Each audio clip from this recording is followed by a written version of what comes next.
Hello everyone, my name is doctor Divya शाही और मैं consultant neurosurgeon हूँ HCG भावनगर हॉस्पिटल में। सो आज ब्रेन ट्यूमर डे के दिन मैं आपको ब्रेन ट्यूमर के लिए कुछ जानकारी देना चाहता हूँ। सबसे पहले ब्रेन ट्यूमर क्या है?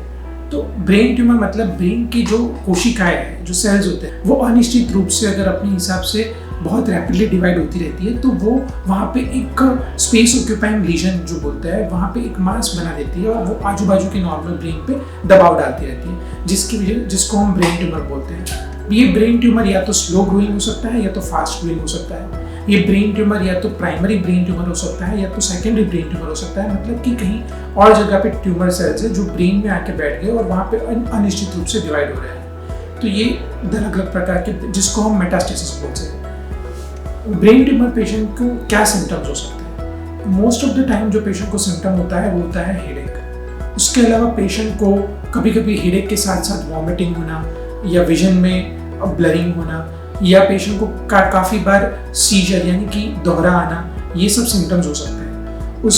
उसके अलावा पेशेंट को फोकल ब्रेन सिम्टम, मतलब कि जैसे कि depending on the location of the tumour, कभी कभी पेशेंट को एक साइड वीकनेस हो जाना या तो फिर पेशेंट को बोलने में दिक्कत होना, बोलने की समझने की शक्ति चली जाना या पेशेंट की पर्सनैलिटी में चेंजेस होना, ये सब सिम्टम्स भी पेशेंट को हो सकते हैं। अगर ये सब सिम्टम्स को पेशेंट काफ़ी टाइम इग्नोर करता है या तो पेशेंट का ट्यूमर अगर बहुत रैपिडली ग्रोइंग होता है तो ऐसे सिम्टम में पेशेंट बहुत एंड स्टेज में आते हैं, तो उस टाइम पे पेशेंट को काफ़ी टाइम पेशेंट अनकॉन्शियस कंडीशन में आ सकता है या तो पेशेंट बिल्कुल ही अनकॉन्शियस कोमा में जा सकता है। तो ये सब सिम्टम्स पेशेंट को हो सकते हैं।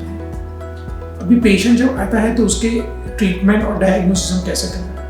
तो पेशेंट जब हमारे पास आता है ये सब सिम्टम लेके, तो पेशेंट का सबसे पहले हम MRI या CT स्कैन करवाते हैं depending on the availability of the scan and condition of the patient. और उसके बाद में अगर पेशेंट को ब्रेन ट्यूमर अगर स्कैन में डायग्नोज होता है तो उसमें different type of brain tumour होता है। कुछ ब्रेन ट्यूमर जो होते हैं वो स्लोली ग्रोइंग होते हैं, जिसको हम ऑब्जर्व कर सकते हैं और उसको बार बार 6 महीने या 1 साल के अंतर्गत हम उसका रिपीट MRI करवा के उसको देख सकते हैं। कुछ most of the brain tumour में सर्जरी की ज़रूरत होती है, तो ये सर्जरी करके हम पेशेंट के ट्यूमर को निकाल सकते हैं। तो यूजुअली ये प्रोसेस कैसे रहता है? जैसे कि किसी पेशेंट को अगर ब्रेन ट्यूमर है और वो डायग्नोज हो गया है MRI के थ्रू, तो पेशेंट को हम जैसे कि आज हमने एडमिट किया, उसकी रात को सारे इन्वेस्टिगेशन हो जाता है और फिर पेशेंट को 1 दिन रखने के बाद हम उसको ऑपरेट करते हैं।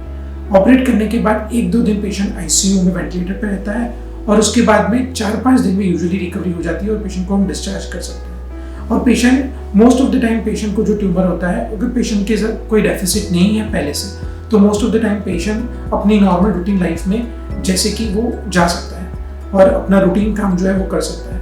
उसके बाद में जब पेशेंट की बायोप्सी रिपोर्ट आती है 10 दिन के अंदर, तो उसके बाद पेशेंट का जो भी ट्यूमर है ग्रेड 1, ग्रेड 2, ग्रेड 3, ग्रेड 4, उसके अकॉर्डिंगली पेशेंट को कीमोथेरेपी, रेडियोथेरेपी या जो भी देना होता है। जो ग्रेड 1 और ग्रेड 2 ट्यूमर होते हैं उसमें यूजुअली पेशेंट को अगर हमने पूरा ट्यूमर निकाल लिया है तो उसको आगे कोई ट्रीटमेंट की ज़रूरत रहती नहीं है, क्योंकि ये ट्यूमर दोबारा होने के चांसेस कम होते हैं।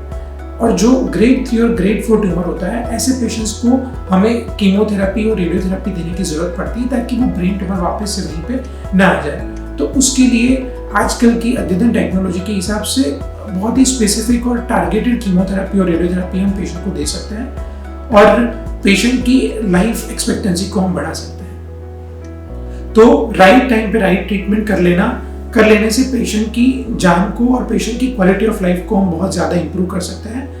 बहुत सारे पेशेंट्स डरते हैं ब्रेन सर्जरी से और ट्यूमर से, तो ये सब डर निकाल के अगर आप राइट टाइम पे अगर राइट डायग्नोसिस हो गया और अगर आप प्रॉपर सेंटर में प्रॉपरली ट्रीटमेंट करवाते हो, तो आप अपने आप को और अपनी फैमिली को एक अच्छी लाइफ दे सकते हैं।